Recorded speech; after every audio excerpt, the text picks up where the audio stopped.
Well, hello everybody. So, do you want to use WeChat to learn Chinese words every day? My name's Kuijo. You probably already met me, but hi again. I'm Kuijo. I live here in China. I've been here for 10 years. I speak good Chinese, and it's my goal to help you live every day. I really do believe that a lot of us start out our journeys in China learning Chinese. We're excited, but then we get disappointed because Chinese is hard. So that's what we're here to do. Let's get started. By the way, we're going to have Q&A at the end. Right now, say hi in the chat. I want to know what city you're from. And I want to know what your biggest Chinese, I want to know what your goal in Chinese is for this year. The next 365 days, say hi in the live chat. Say what city you're from. I'm going to be looking over here on the screen.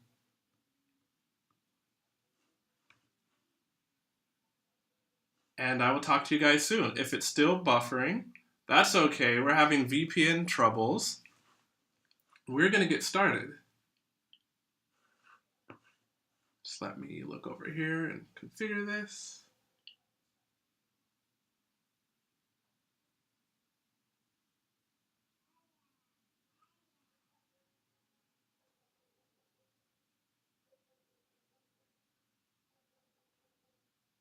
All right, we're going to keep going. Let's begin.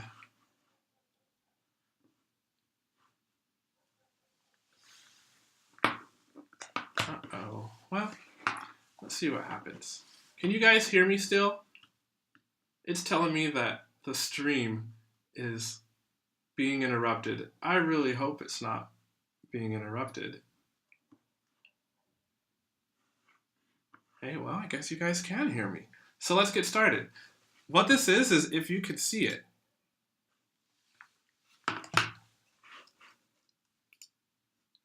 You can learn it. And like I was saying, there'll be Q&A at the end. So I want you guys to save your questions, actually ask them, and wonderful, ask them, and I will respond. Q&A at the end. I see where some of you guys are from. It's good to see you here, and put your goals down in the live chat. So, tell me what city you're in, and what are your Chinese goals? What are your Zhongwen goals?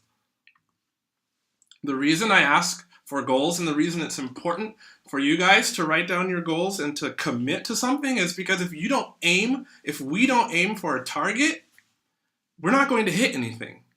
So like, if maybe I get lucky if I hit that 100, you know what? But if I never even aim for the target, I'm not even close to hitting the mark. I'm not even at 10.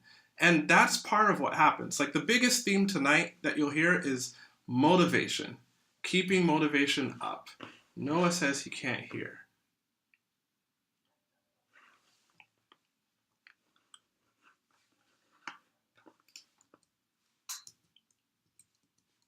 So my name's Kuijo. Here's a little bit about me. With my name, it should be pronounced Kojo, and that's because my dad is from Ghana.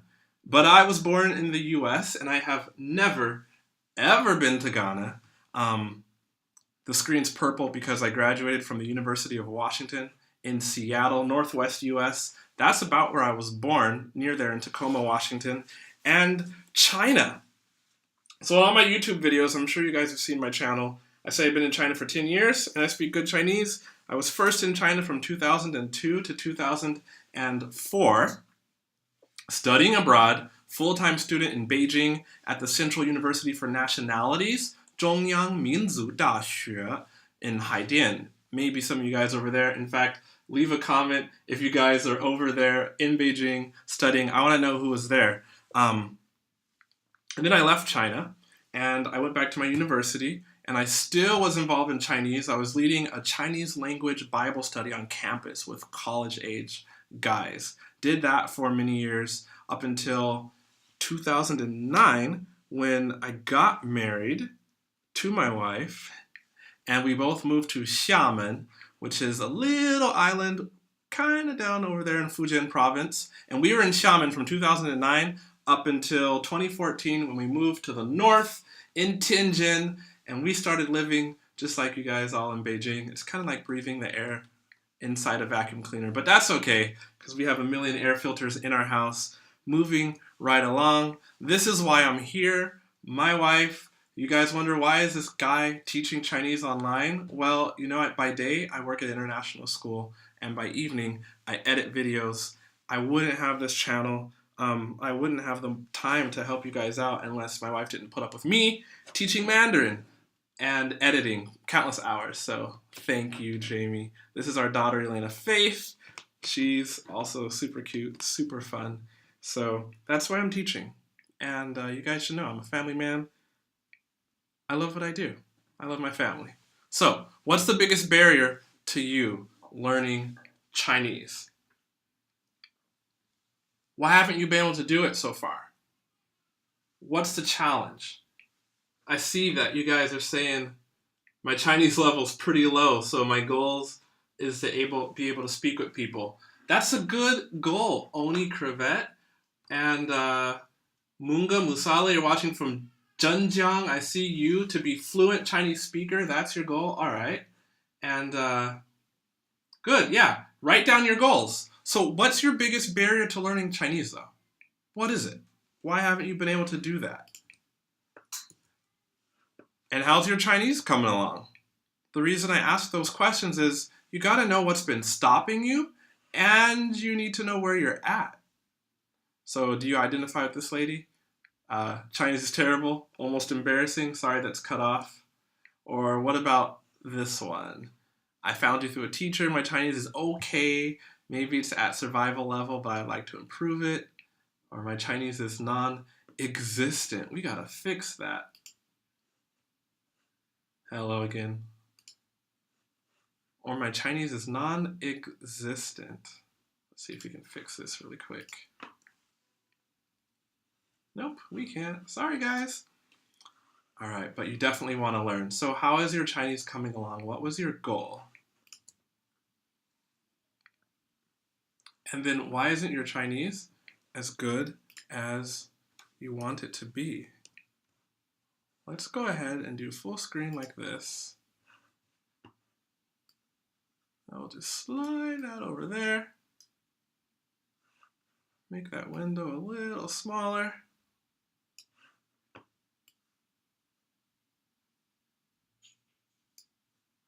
There we go.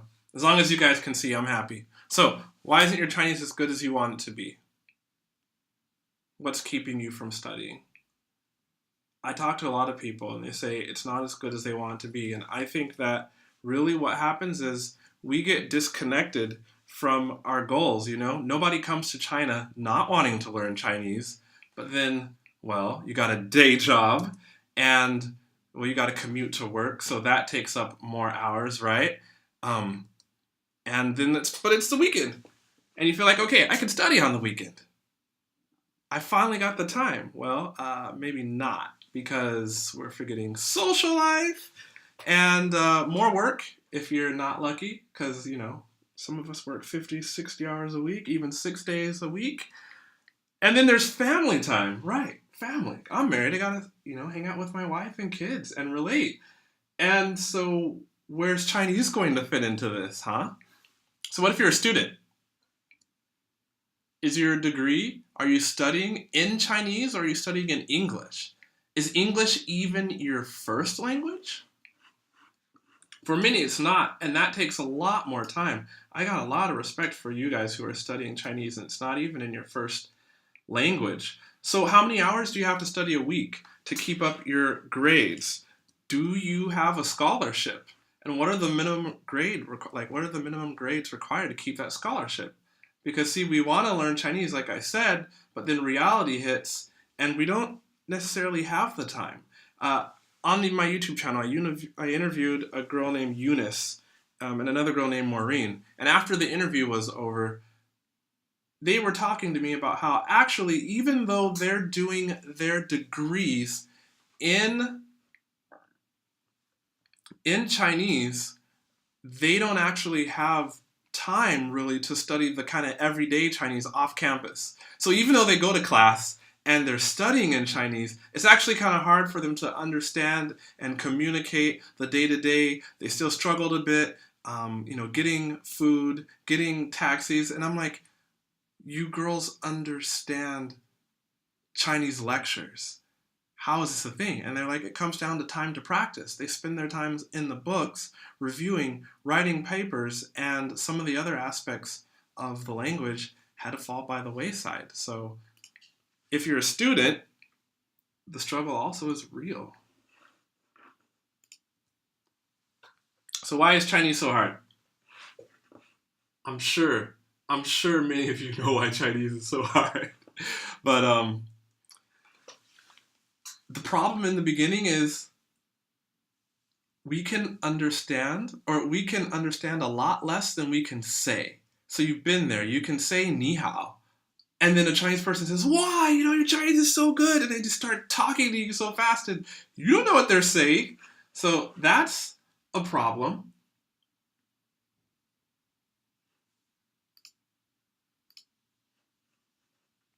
What's another problem?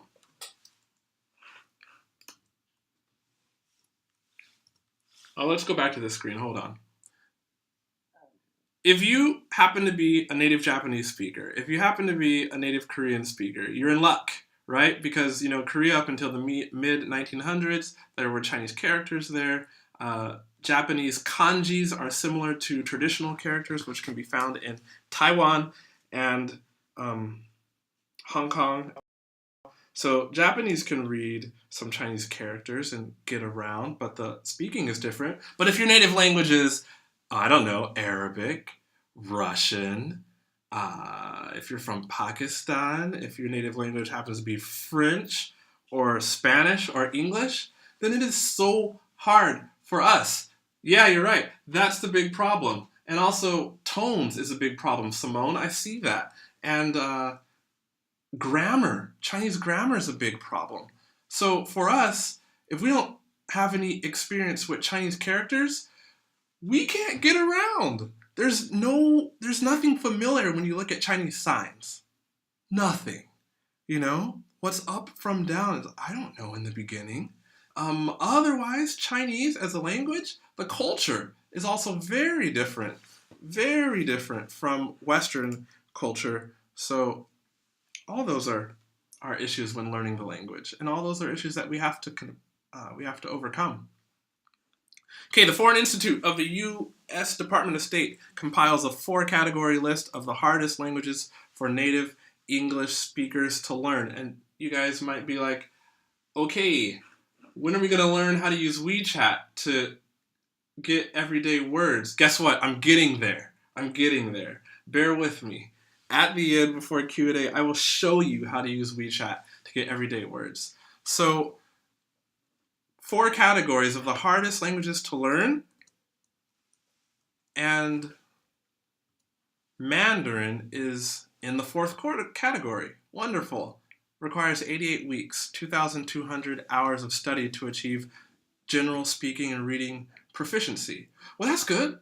I know your goal may have been to learn Mandarin, in a year. Some of you might have said, oh yeah, my goal is to, so Kitio Ismail, you say you can communicate, you have an issue with the tones. I see Simone that you can communicate at a very basic survival level. So some of you guys, your goal might have been, I want to be able to have a conversation in a year. Well, 2,200 hours is what the Foreign Service says it's going to take you to get general speaking and reading proficiency. Let me put that into perspective. In Spanish and French, which as a native English speaker, we definitely think learning Spanish and French is a lot easier than Mandarin. Those take up to 700 hours to achieve the same level of mastery. 700 hours to get conversationally fluent versus 2,222 hours. Then why is it taking so long to learn Mandarin? So let's go back to if you have a day job. How many hours do you have free a week? Let's say you're super diligent and you study for 5 hours every week. Wonderful. Then honestly, I need to have you on this YouTube channel, Elementary Chinese, and interview you about your study tactics. Because how do you do a day job? How do you have a day job and get in 5 hours of Chinese a week, every week, 52 hours or 52 weeks a year. Because it's going to take a long time for even 5 hours a week, even if you could do that. And let's pretend for a moment that it doesn't even take 2,000 hours to get conversationally fluent in Mandarin. Let's say it only takes 700 hours, like Spanish or French. Again, this is for a native English speaker. When you divide 700 by 5, and you still got 140 hours of study time, divide that by 5 hours a week. Or sorry, 140 weeks. Yeah, there we go. My math skills are coming back. So 700 hours to get fluent or conversationally fluent divided by 5 hours a week is 140 weeks. Divided by 52 weeks a year, and that's 2.5 years. 2.69, 2.7 years to be exact before you can get conversationally fluent. And that is why so many of us give up. And hear my heart. I don't want you to give up. I meet so many people that they're just like, I can't learn Mandarin. I'm not sure how long I'm going to stay here. It's just too hard to live in China, Or I like in China, but the language is too hard. Or I got friends who came to this country and they really wanted to connect, Did you guys want to connect with Chinese people when you came here? Whether it's for work, leisure, or both, but the language, it's just too difficult. And that disappointment sets in.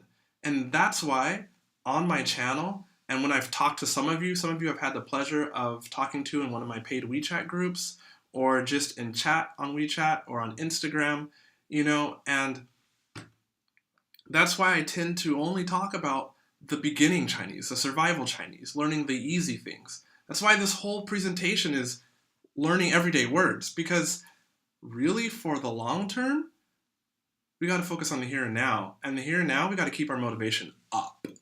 And then our motivation will carry us through the long term. If you're going to be here a year later, 2 years later, you need to maintain high motivation. And so that's why I say learn the easy things.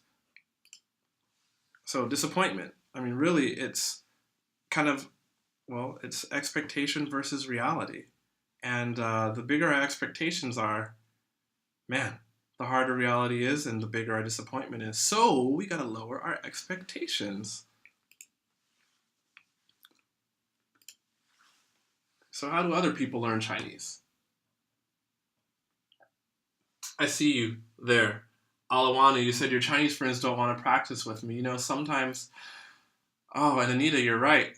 Interaction is important, but yeah, Alawanu, sometimes you don't get friends that are even supportive of us learning. Or have you guys had Chinese friends and you tried to practice with them, but they wanted to speak English a lot more than you could speak Chinese, so they sort of won you over? That's a struggle for us in the beginning. So how do we do this? How do we stick it through? How do we keep our motivation high, and how have other people learned Chinese? Some of them use apps. I've used some of these apps. They're kind of cool. Let's see. You got Duolingo. That's a fun app.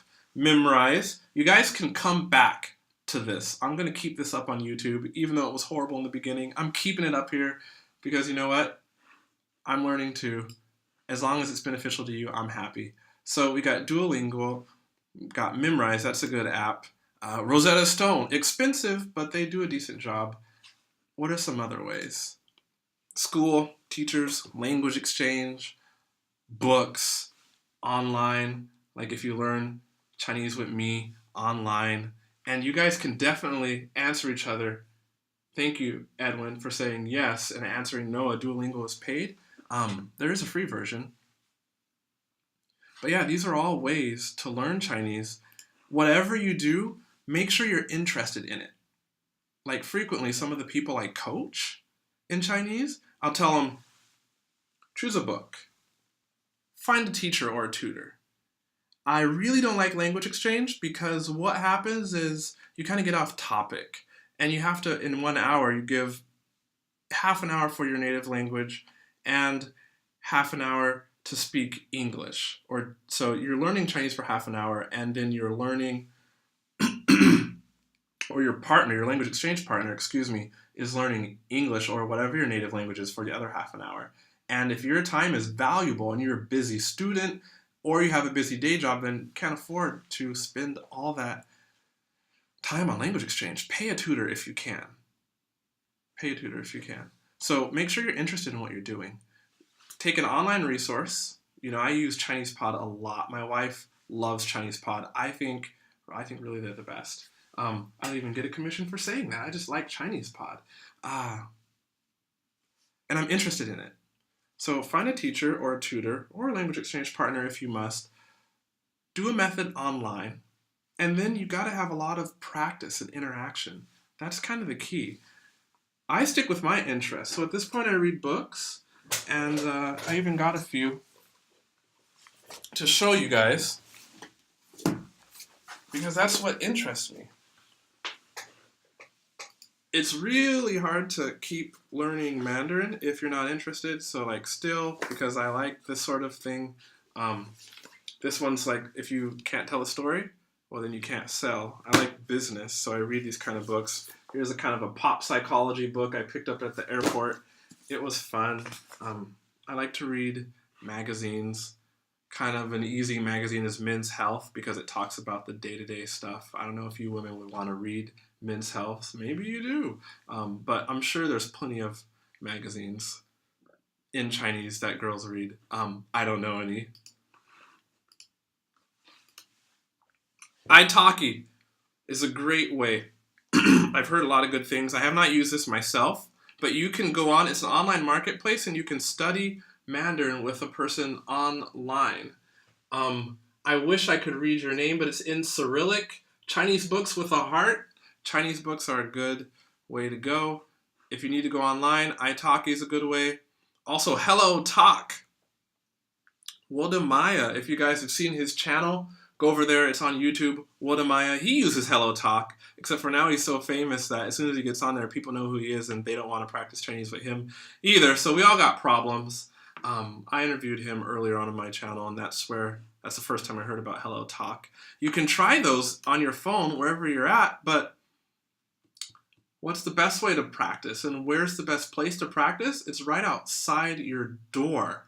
It's not always easy out there, but if you go outside in the wild, so to speak, you're gonna have you're gonna have a lot of context for your studying, and things will stick a lot better if you have good context.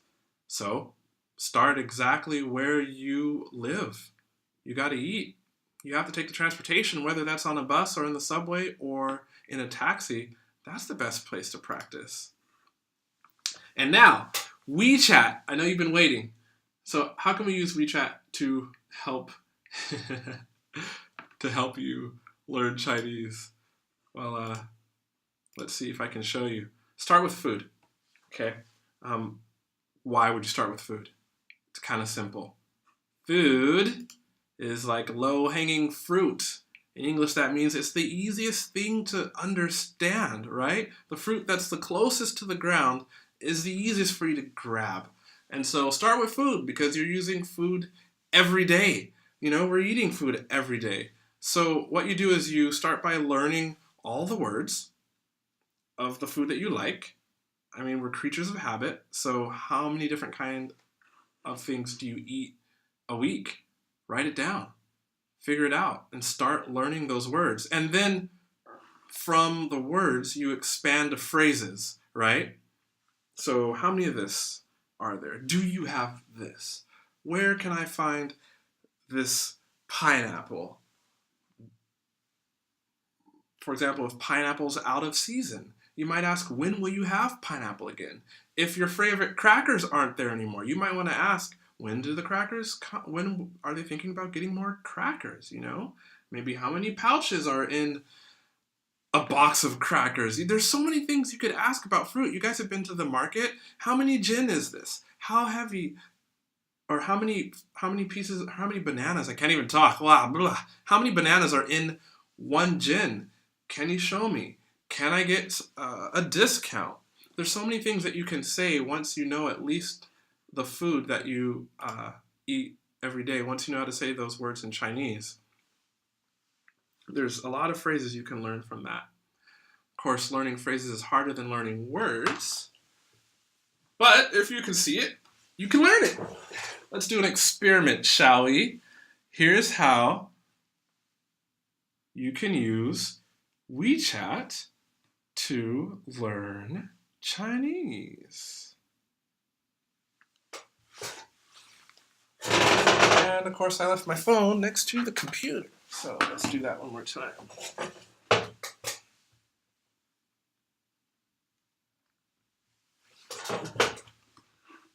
You probably want to be able to see me. Going?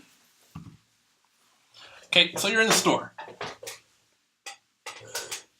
Like the store downstairs from my house, there's a section in the back that has fruits and vegetables. Pretend like I just got to China, and I'm not sure how to even say apple. And it happens that I have an apple right here. First thing I'm going to do in WeChat.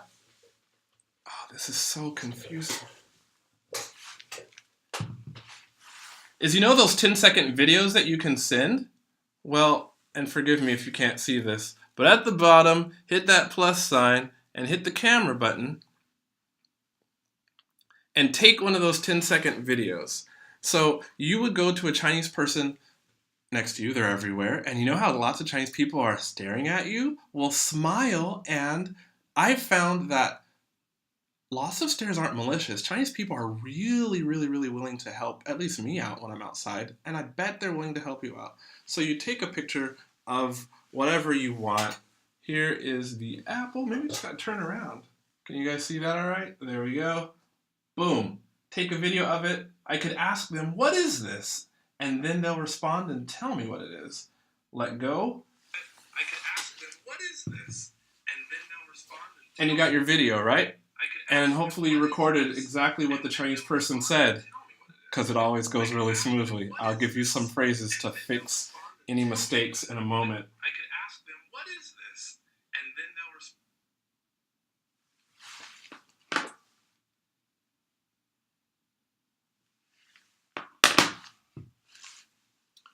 This is live. Anything could happen, including...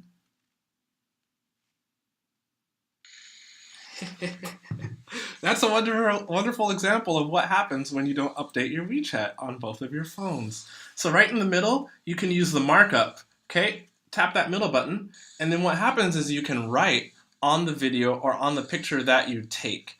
So what you do then is I'm going to tap the T at the bottom for text, and I hope you guys can see this.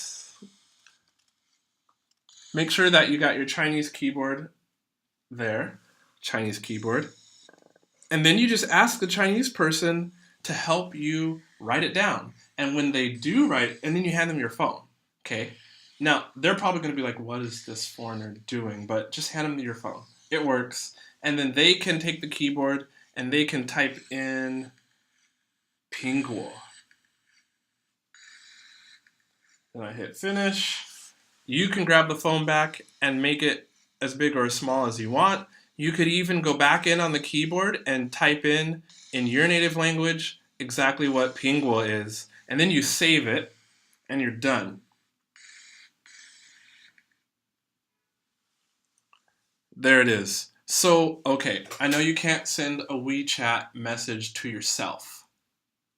So you're going to have to send a WeChat message to a friend. But that's all right, because you live in China and you're used to solving problems, right? Every day in the beginning is a huge brain drain and a hassle. So I know that you guys can solve these problems. And it's really just a challenge. Don't think about it as a problem. Think about it as a challenge. But that is all you need to do. Pull out your phone, go into WeChat, because WeChat lets you mark up videos or pictures. Take a video. One way is to take a picture of what you want and then ask a Chinese person, what is this? And then to help you write it down. I'll tell you the phrase for that in a moment. Or you can ask a Chinese person, what is this? And start recording and get what they say recorded into your phone. Is it a bit of a challenge? Yep. But can you do it if you get into the habit of doing that? Absolutely. I believe you can. So let's go ahead and learn some of those phrases, huh?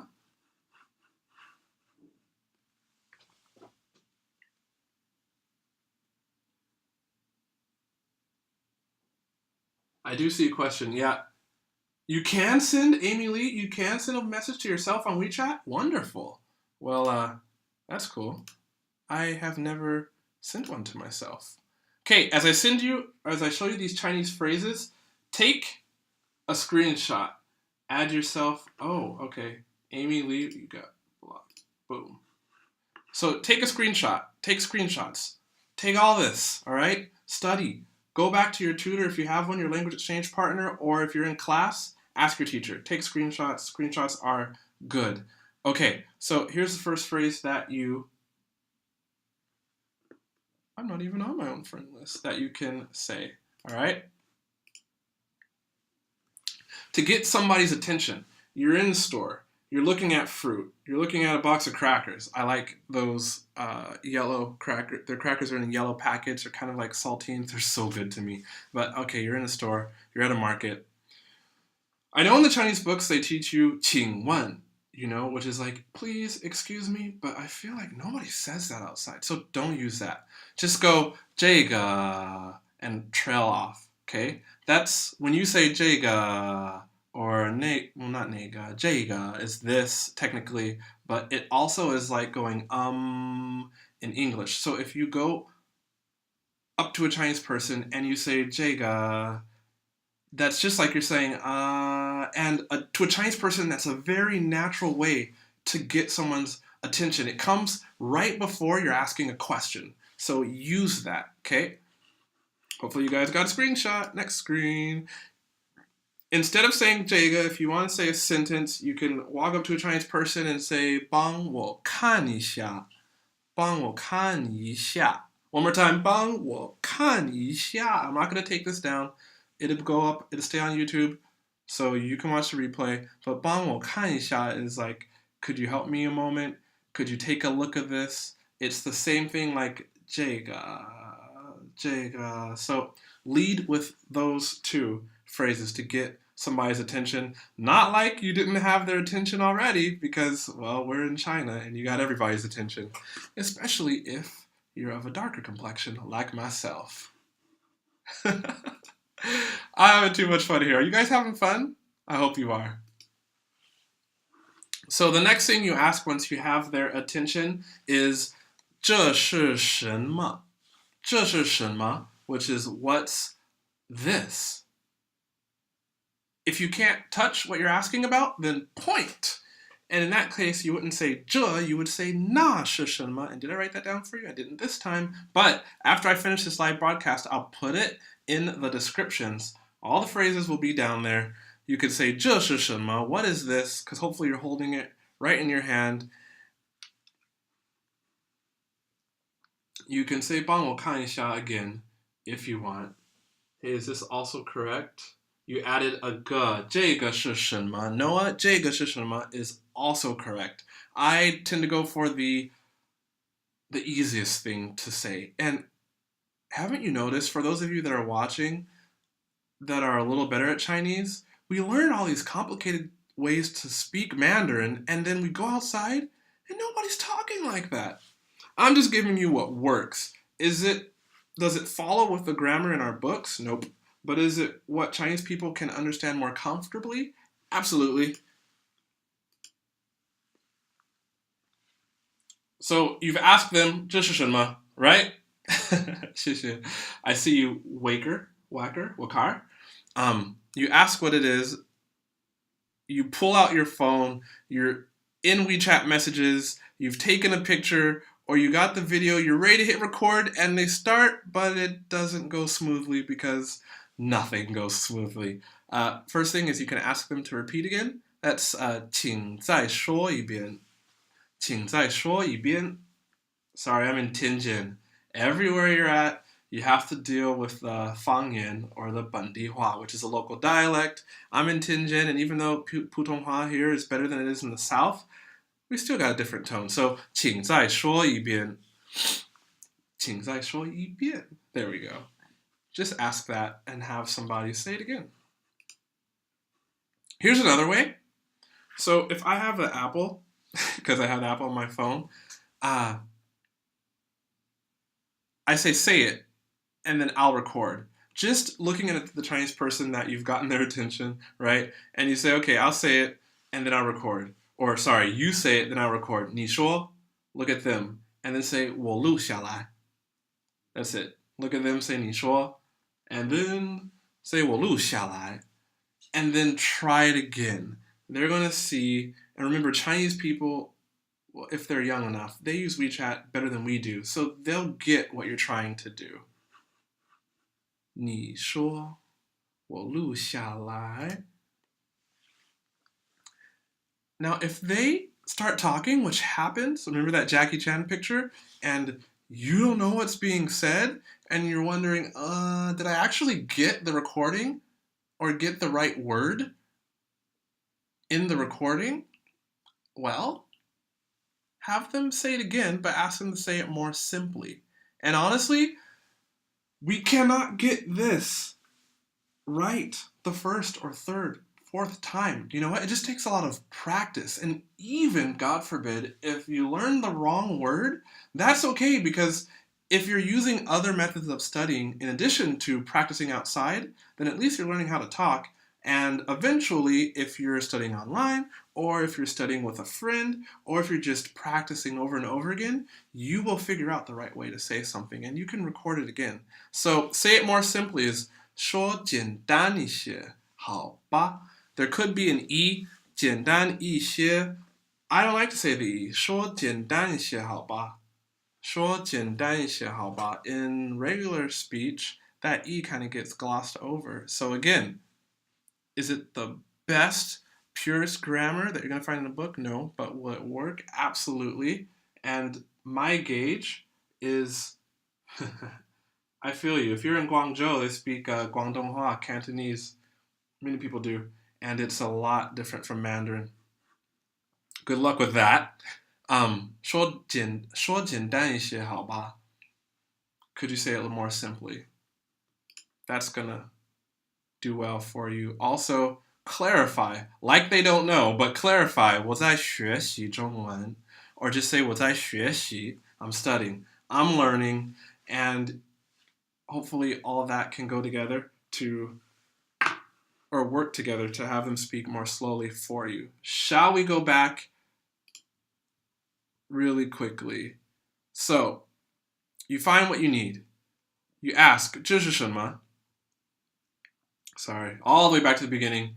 You want to approach a Chinese person, you can lead with 这个 and trail off your voice, or you can say 帮我看一下, 帮我看一下. Like, help me take a look at this. It all is basically getting somebody's attention, and you can use it in so many different contexts right before you need to ask a question.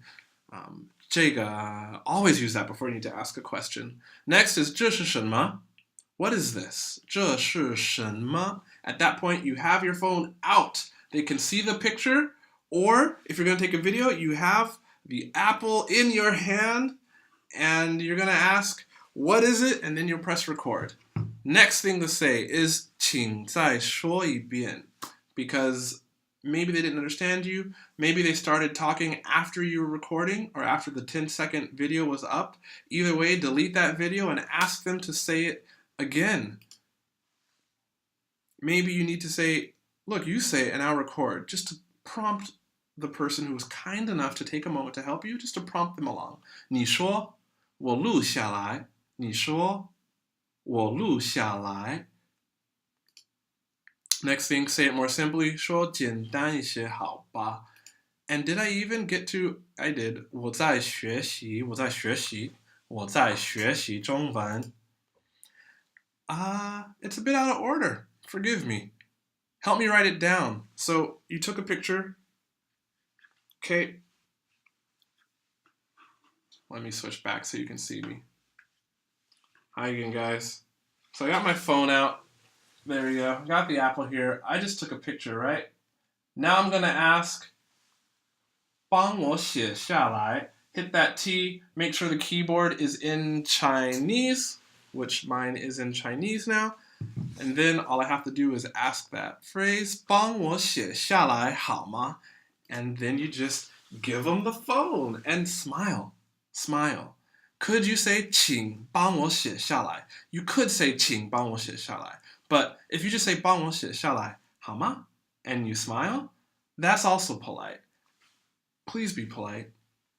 I know there's hard days for us as expats, especially if you're black like me. It can be hard in China, let's be honest, because Chinese people are staring at you. And there could be tons of people, and the pressure's on when you're practicing. But be polite. Positivity always wins. You can't go wrong being positive. People can hate all they want, but you can only control you. So that's all I gotta say. Be polite when you're going for this, and you couldn't even make a friend out of the exchange. 帮我写下来好吗? Write it down for me, okay? If you didn't write it down, come back. It's going to be here on YouTube forever. 帮我写下来好吗? So that's it. I'll put the phrases into the descriptions tomorrow. So come back, watch it, grab those phrases, copy them, study with your tutor or your teacher or just a Chinese friend, find a colleague. You know, there's so many ways to practice, but what if you don't have the patience? Or going back to what we said before, what if I got a day job and it just takes a moment?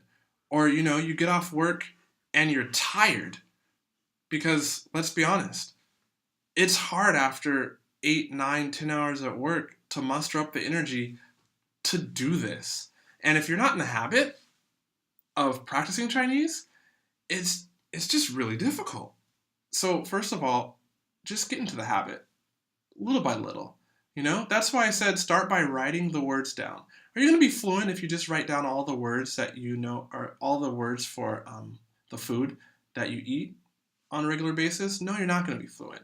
But you can start there and get yourself into the habit of actively learning Chinese. It's like in another WeChat group I have, it's a scavenger hunt group. You know, I put one character into the WeChat group every week, and then we all look for the character, right? And if whoever finds it, because many of us do, you take a picture of the character, put it into the WeChat group, and then I or some other people start translating that character. Well, why do I do that for you? It's because when we first get to China, it's so foreign, we either block out everything we can hear, you know, just to keep our sanity. You all remember what it's like when you got here and you went to the PSB to get your visas finalized, and then you had to go to the health check, and it's just like everything is so weird, and so you just kind of, if it's all kind of jarble and gibberish anyway in the beginning, then to protect ourselves and to keep our energy up, we just don't listen in anymore, you know? Well, you got to fight that and really try to listen in. But why do I do Scavenger Hunt group on WeChat, which is just looking for characters? Well, because we do the same thing with signs. We tend to block out those signs, and stick with me because Q&A is coming up in like less than 4 minutes. We tend to block out those signs. So I want us to start looking and being aware. But like I said, what if we don't have the patience to do that? Well, I'm here to serve you. I have a WeChat group. If you go over to speakeverydaychinesefood.com, and no, it's not just Chinese food, but head over to speakeverydaychinesefood.com. It's actually in the description. What you will see there is my WeChat food group, and that's my solution. I actually made a course last summer about food Chinese, not just Chinese food, but food Chinese. And I got so many lessons that I'm still adding to the course, but there's like 45 lessons on there now. But then I realized people that had signed up for the course weren't going online to study because, well, time, and we're busy, right? But everybody's on WeChat. So then I pivoted and figured, why don't I take the course to you on your phone where you can use it during your commute? So that's what I do in the WeChat group. I take the lessons, I put them into the WeChat group, or I will put them into the WeChat group, and add in extra phrases so that you can study a bit while you're commuting. But then what we're also going to do is, it's like I'm a coach. I am a coach, really, but it'd be like I'm your own coach. So when you go to the restaurant and you look at menus and you're getting sick and tired of your gongbao jiding or your yang rou piar or your yang rou chuar, that's lamb on a stick, love that stuff. When you're getting tired and you want to try something new, just take a picture of the things that you don't get on the menu, and I can translate it for you inside the group. Or if you want to know how to ask for more, did you know that some places give refills? And you can say, 能不能续杯?续杯 is the way to say like continue cup, or that's refill, right? 续杯. And you could get a refill. You have to try it. But see, if you have a phrase or something you want to know how to say, you could ask me inside of that WeChat group, and that's what I do. Otherwise, we go by themes. So one week we'll be talking about fruit, and the next week it could be vegetables, and another week we'll be in a store. So you as a member, what happens is even if you don't get enough time to ask me what you need, if you do, I'll answer. But say you don't because you're busy for a week, right? You can open up your WeChat, hop in the group, and you can look at what everybody else has been taking pictures of and learning, and then screenshot all day long, and take it back to your tutor, take it to your sympathetic colleague or your Chinese friend, and practice. So that's what I can do for you.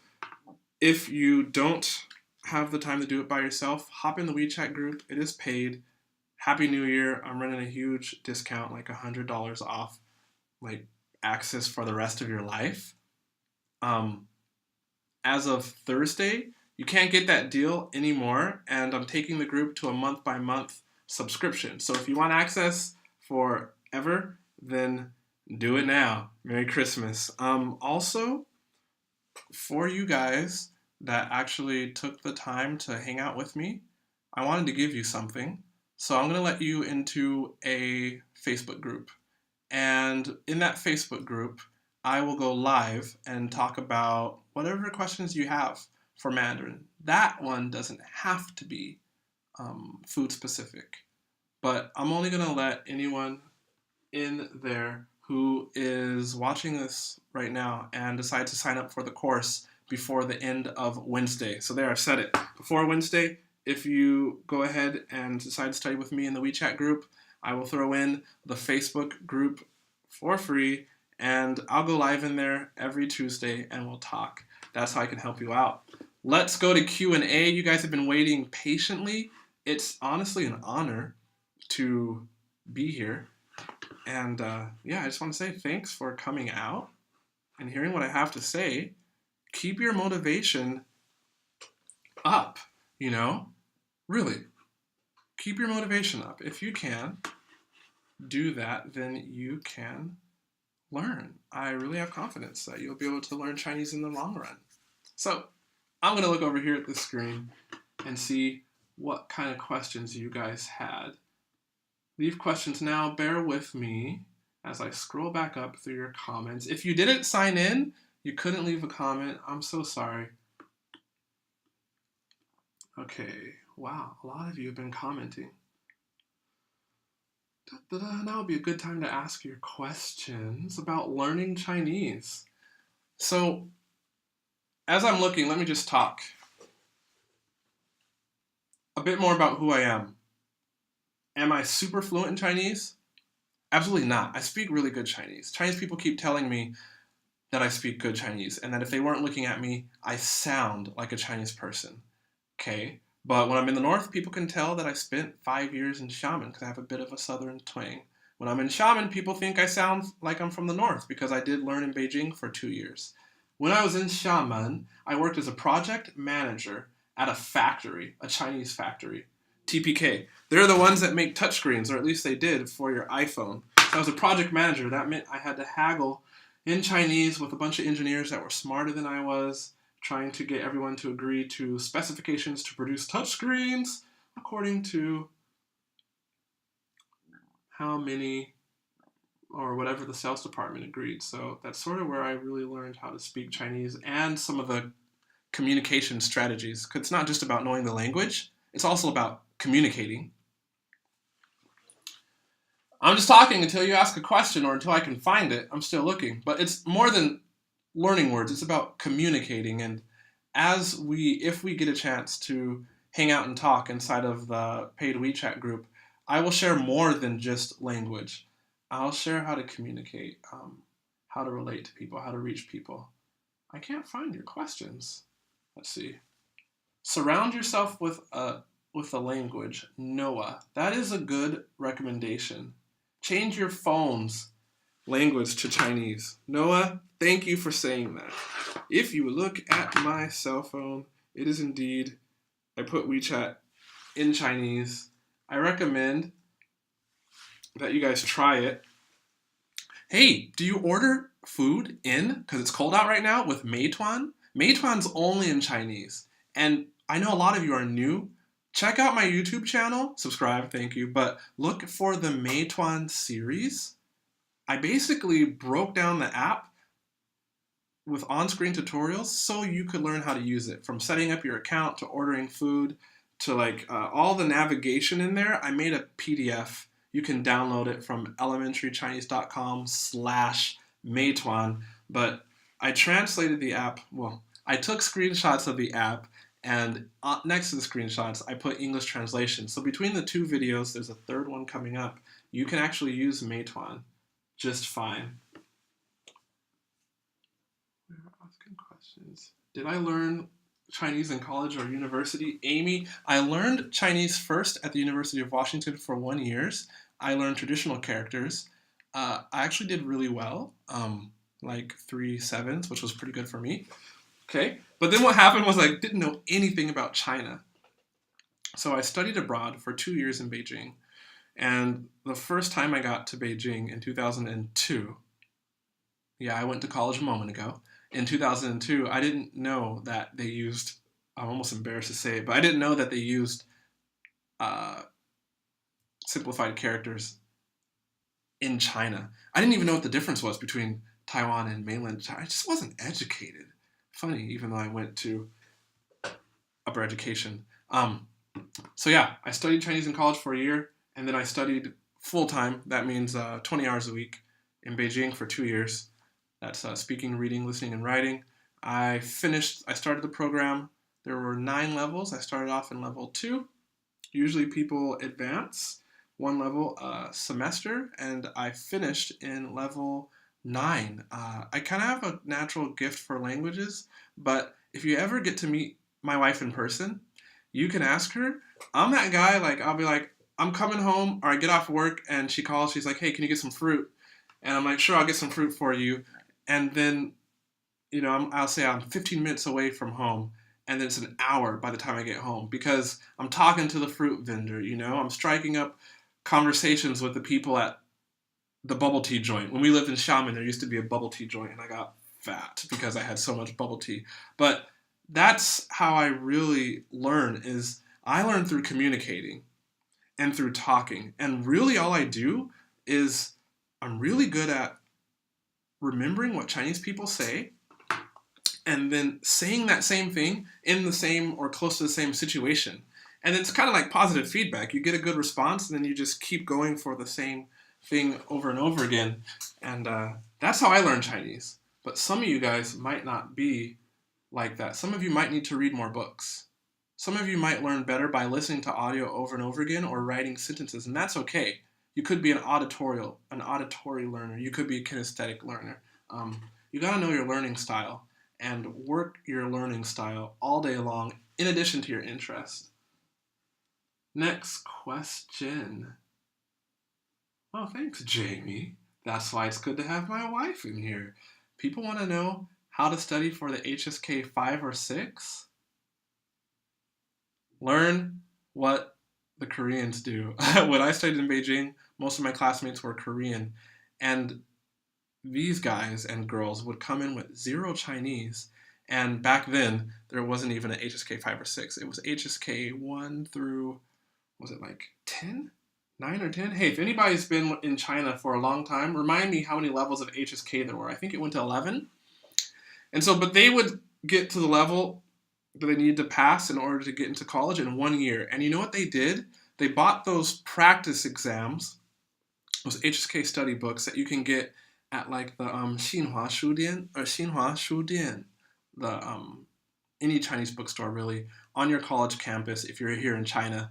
Get those HSK practice books. There's usually like 10 practice tests in there, and start right away from whatever level you want to pass. Take the practice test. Forget studying, use a flashcard app like Anki, A-N-K-I. I'll put that in the description later on. Use that if you want to learn HSK vocabulary, but nothing can replace taking a practice test right away and then turn to the back of the book and grade yourself. Once you know everything that's wrong, you got to ask, why is it wrong? Find a tutor. This you would want to pay for. Language exchange partner if you must. And go through question by question. Ask why you got it wrong. If you don't know why the question is, or why the right answer is right, ask why that's right. And then any word that's in the question, write that down on paper flashcards if you need to. Write it. I was going to show you guys. I have Chinese notes on my phone. This is where I write things that I almost can understand but don't quite understand. I practice what I preach. Chinese notes are there. So you got to write down everything you don't understand. And then you go back and you take the second practice test in your book, and hopefully you scored a little higher, right? So you're drilling all the words, all the new words that you learned from the first practice test, and then you take the second practice test. And then you go back with your tutor or your language exchange partner and you do the same exact process. All the questions you got wrong, figure out why you got it wrong. If you know why you got it wrong, wonderful. If you don't know, ask. Learn the words that you still don't know. And you have to be brutally honest with yourself. Kinda know or I could know in context doesn't matter. Especially once you get to HSK 5 or 6, you gotta hustle on that test. And the only way you can start to skim and understand is if you really learn those vocabulary words. So that's not the easiest thing to do, but coming to China and living here is not easy. And I know that if you're studying HSK, plenty have gone before you and have passed. You can do it too. That's how I did HSK study, and I just followed what I saw Korean students doing around me. If you put in the time, you'll get the results. I don't have magic Chinese learning techniques. I just spend a lot of time doing what I'm good at. And I know other guys. I've interviewed them on my YouTube channel at Elementary Chinese. They don't study Chinese like me. Even some of them are better than me. They study how they need to study, but they spent time. Nobody does it quick. Everybody has to just go day by day, you know? So put the time in. Another question. Don't give up. Remember the tones every time. Okay, so you gotta learn the tones. There are so many free online tone tutorials. That's why I don't have one yet, because you can find plenty of those free online on YouTube. Yo-Yo Chinese has a good one. Chinese Pod might even have free tone lessons. I know they have like 5 podcasts that teach tones in there, but the most recent one I saw was Yo-Yo Chinese. What's the other tone one? You can practice in tone pairs. 2 characters together over at sinosplice.com. John Paxton's method, that's free, but get your tones down like right away. Learn how to say the Chinese sounds. The quicker you can go from trying to say one tone, like one character, to saying 2 characters together, to going through sets of 3 or 4 or 5, or even phrases, the better. But guess what? If your tones aren't quite perfect, remember, and this is why you want to get to phrases, it's because, well, 1, phrases are useful for you in the day-to-day life, right? And 2, Chinese people can understand by context. If your tones are so horrible that a Chinese person really can't understand you, well, then you got to improve your tones a bit. But there is a point where your tones are good enough, though not perfect, that you can be understood if you just can say phrases. And so that's why I said back in the beginning of this presentation, start with the Chinese that you need for your food, because it's easy, low-hanging fruit, remember? And you can learn all the food that you like, and then branch with some help to get those phrases. Learning phrases is harder by yourself. That's why you need to have a tutor. If you're in class, ask questions. Go to class was one of the tips that somebody shared when I interviewed them on my channel. Go to class. Don't skip class. It's the basics. If you want, study with me in the WeChat group.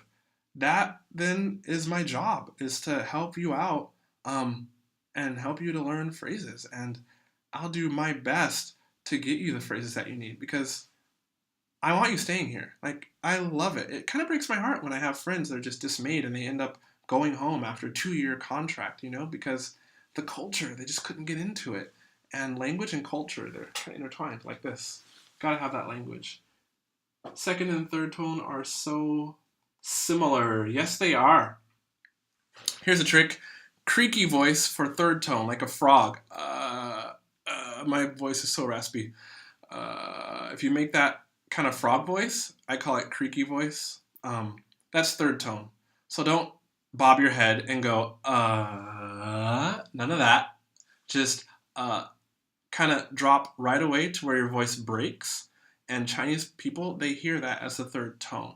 So why can't I think of a word that has third tone in it? Ma. Okay, horse. I don't know why. But instead of saying ma, going down and up like we learn in school, my gosh, say ma. And that's third tone, Second tone in the States, in the US where I'm from, if you're in trouble, then you think about if you got in trouble and you have to now confess to your mom or dad, then your voice is going to sound like, Mom, Dad, I'm about to tell you what I did and I know you're going to spank the hell out of me. Mom, Dad, I'm not even 16, but I took the car out and wrecked it. You know that tone of voice, right? That's kind of like second tone. Mom, Dad, I'm about to tell you something that you're going to hate. There you go. You know what? I think we're going to finish up for tonight. If this was good, like the video. If you learned something, like it, because it helps my videos and it helps me feel good about what I'm doing. No, seriously.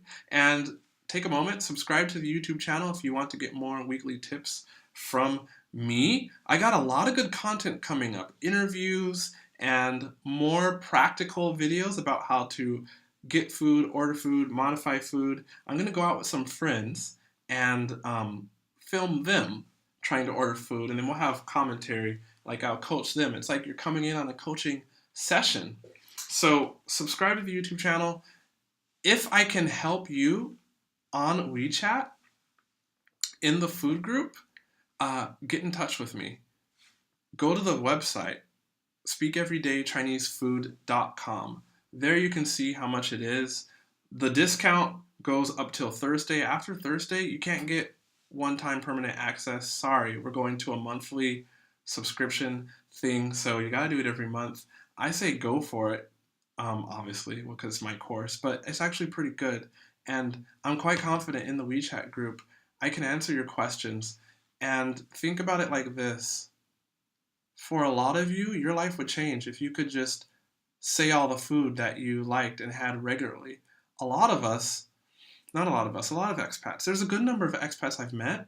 They've lived in China for a while, and they can say some of the foods, but the other ones, I guess you just get comfortable with struggling and comfortable with the fact, with not knowing everything that you eat or that you do. And I don't want you to get comfortable. I want you to keep learning.